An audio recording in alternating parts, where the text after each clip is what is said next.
We're going to change gears a little bit here. I'm in the middle of reading this book, and this is a book that I recommend. And I recommend this because so many times we don't always know the story behind the story. The book is called $1 Billion Fantasy, the high-stakes game between FanDuel and DraftKings that upended sports in America. It's written by Albert Chen of Sports Illustrated Now. And before we bring on Albert, I want to tell you folks, what makes this book so cool is if you like rivalries. We talk about rivalries all the time in sports, right? Well, how about the rivalries in the corporate world? Whether it's the comic book world, like Marvel versus DC, or in the cinematic world, like Star Trek versus Star Wars. There's the same rivalry going on in the daily fantasy world and now the gambling world, as New Jersey has a crazy amount of money, billions of dollars being bet, and it is with these DraftKings and FanDuel apps and websites. And joining me now on the Boardwalk on the hotline is Albert Chen. Albert, how you doing today? I'm doing great, Josh. How are you? I'm doing well. So, I started talking about you off the air. Tell the audience about why did you write this book? What inspired you to write this book?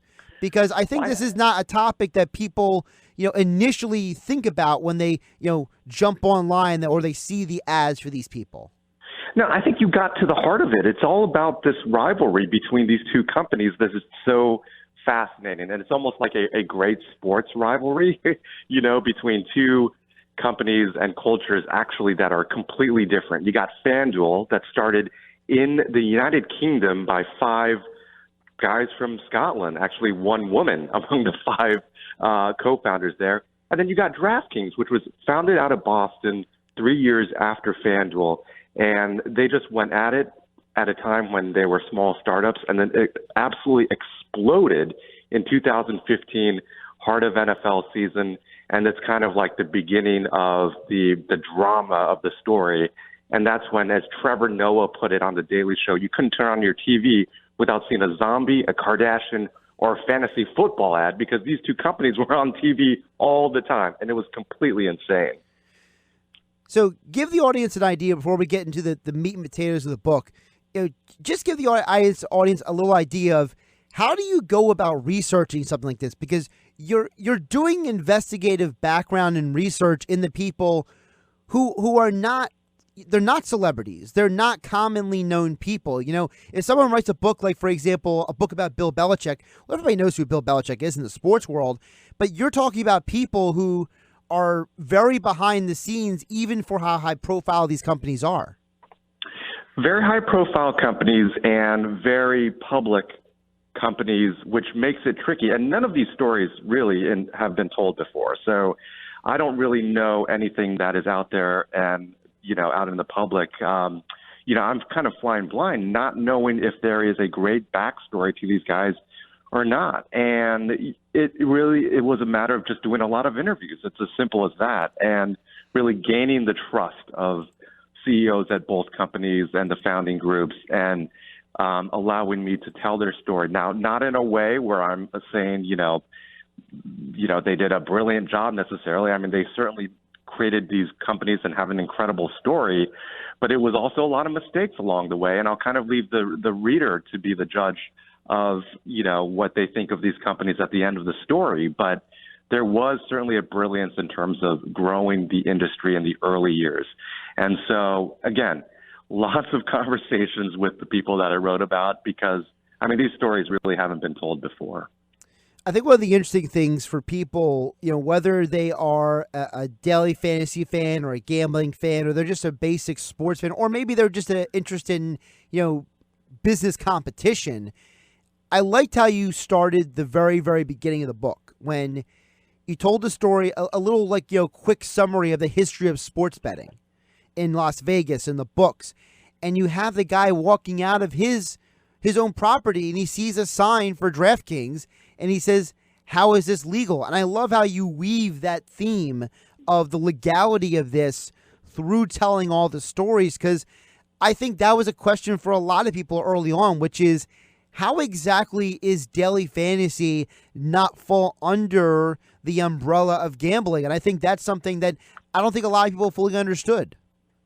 Yeah, and that's the heart of the story also. I think you make a great point where it's really all intertwined, and really the what I wanted to make this was this big sprawling story that tells how we got to this point in 2019 where, look, gambling's going to be legalized eventually and mainstream, but it was really kind of what I wanted to tell was a simple story through the eyes of a handful of characters. Even at the beginning, you mentioned Art Manteris, who is kind of a legendary bookmaker in Vegas, and really trying to make the connection between that story and the story of DFS. And I think that's the key in terms of connecting the dots and understanding why this story is so massive, but at the end of the day, just being told through a small group of people.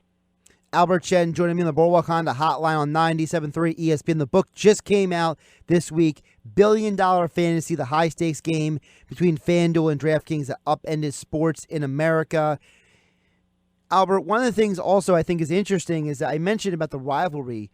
There's a lot of times, especially in my business, because, I'm on the radio, you run into people, and you have the people, and they legitimately draw lines. You have the DraftKings fans, and you have the FanDuel fans. And it literally is like a legitimate rivalry in terms of the people who are the users, too, where these users literally look at the other side almost as the enemy. And to me, that's fascinating for something that realistically has only been around for about barely a decade. Yeah, there is a side of loyalty of these customers where, they prefer one product over another for almost unexplainable reasons. But I think that's a great point that gets to the heart of this story, which is that these two companies in the early years felt it was winner take all, kill or be killed. We got to find these customers. We got to keep them. And really, that's why it spun out of control. I mean, daily fantasy, as you know, is kind of a niche product. I mean, I've tried it. It's pretty fun, but you know what? You're going to lose in most cases. And so for them to be able to convince, millions and millions of customers to play their game and to put a lot of money on the line every night, it's a pretty incredible achievement. But you got to remember that this industry started very slowly. It took them a long time to build, but to go head to head and to, have this mentality where we've got to get every single one of those customers. Those are valuable customers. And your point that once you get them, they stay, they're loyal. And so that's another big key in this. Albert, what was something that may have surprised you, whether it's someone's story or something that happened? Was there something that, you either wrote about in the book or something that, you put in the book, but you were really surprised or even having to put into the book? Well, certainly the founding group at FanDuel in particular was the unexpected story in this narrative. FanDuel, which is positioned right now to be, if not the biggest sports betting company in America, then certainly one of the major players. They were founded by a group of 5 co-founders out of Scotland in the UK. None of them were fantasy sports fans. The CEO didn't know anything about sports. He still doesn't really know a ton about sports. And so these were the guys that completely upended the sports industry. And these were the guys who were the outsiders coming in. And, it's kind of a classic business story in some ways, the outsiders, disrupting the way things have been for decades. One of the first marketing director for FanDuel was a woman by the name of Leslie Eccles. And so she essentially was one of the key players behind all the ads that we were seeing, coming into our living rooms.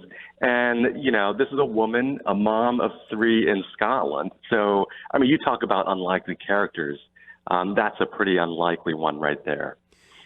I mentioned the loyalty of the fans, and you mentioned the sports betting now. In New Jersey, where everything got launched initially, it seems like DraftKings and FanDuel were just chomping at the bit to really get into the sports betting arena. And I think it's no coincidence that now New Jersey is passing Vegas in some months in terms of, sports bets brought in. I think big catalyst of that is the fact that DraftKings and FanDuel already had this group of users who were already using their product, and now it was an easy switchover. Like if you already had an account with DraftKings and FanDuel when they came out with the sportsbook, it was just a easy, quick switchover. And I think a lot of people can thank FanDuel and DraftKings for being catalysts into propelling New Jersey to where it is now in the sports gambling arena.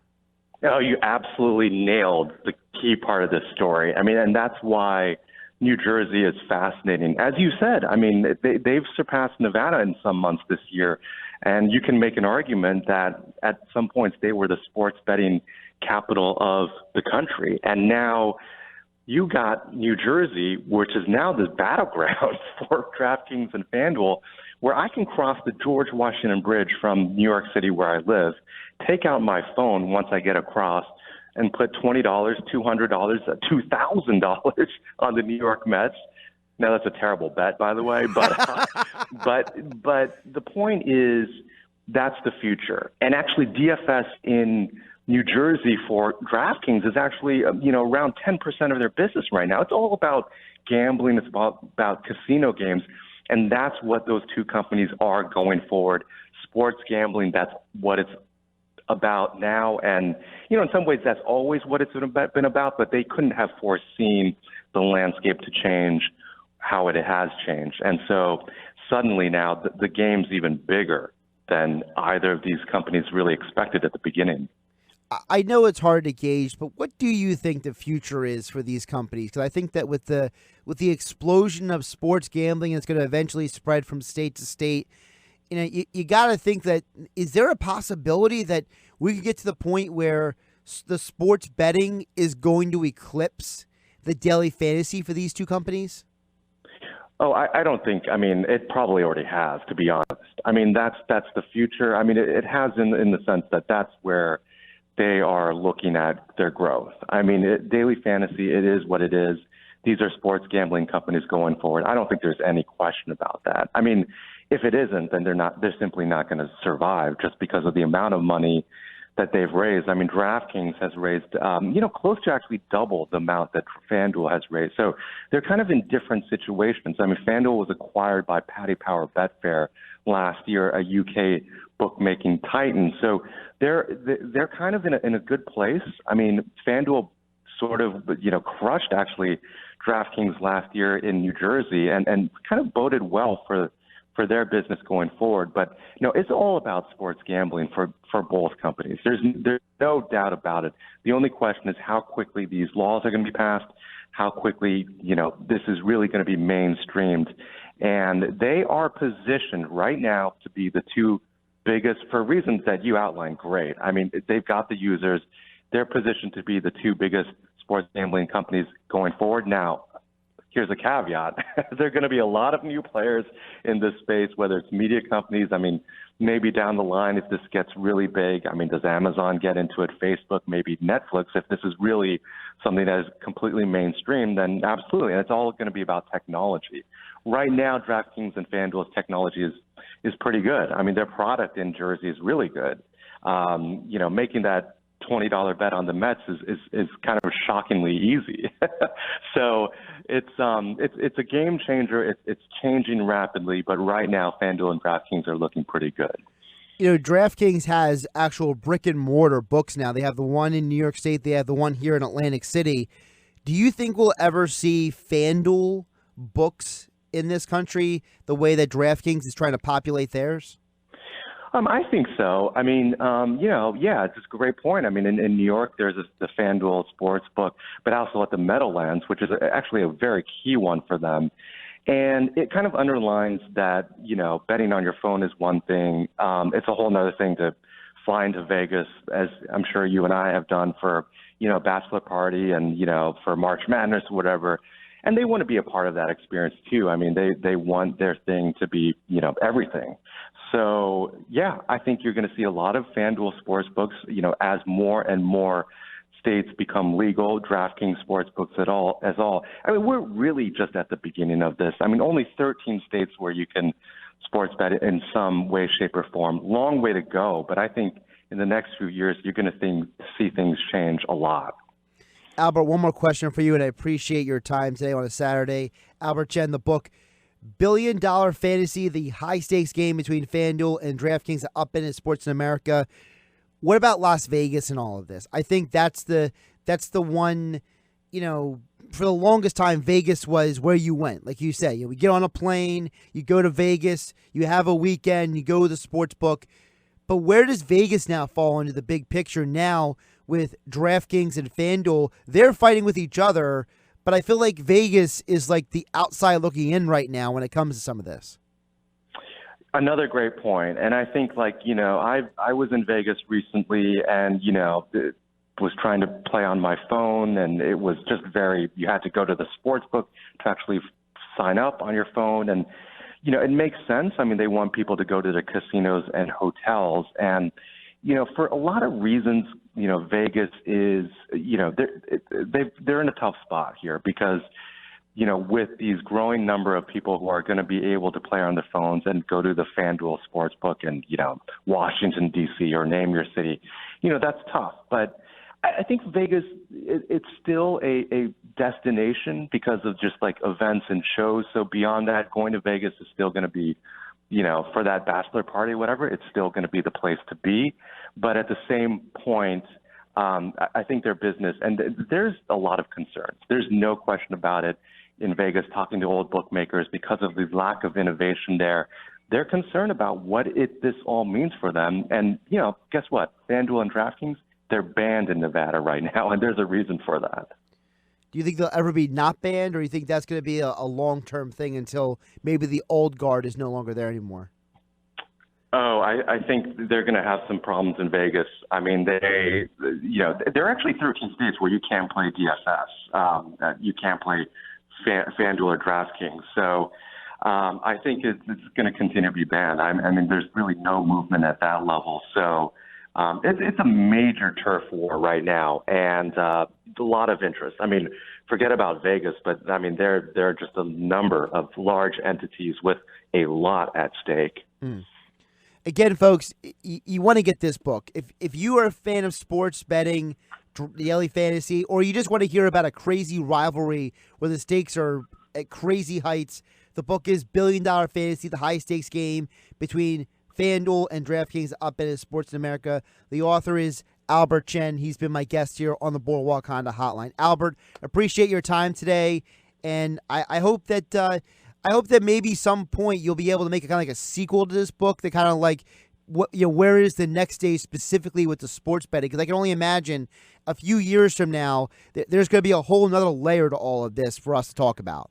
Exactly. No, this is just the beginning of the story in a lot of ways. But we'll see where it goes. It could go in a lot of different directions. Absolutely. Thanks for the time today. Oh, thanks so much, Josh. This was awesome.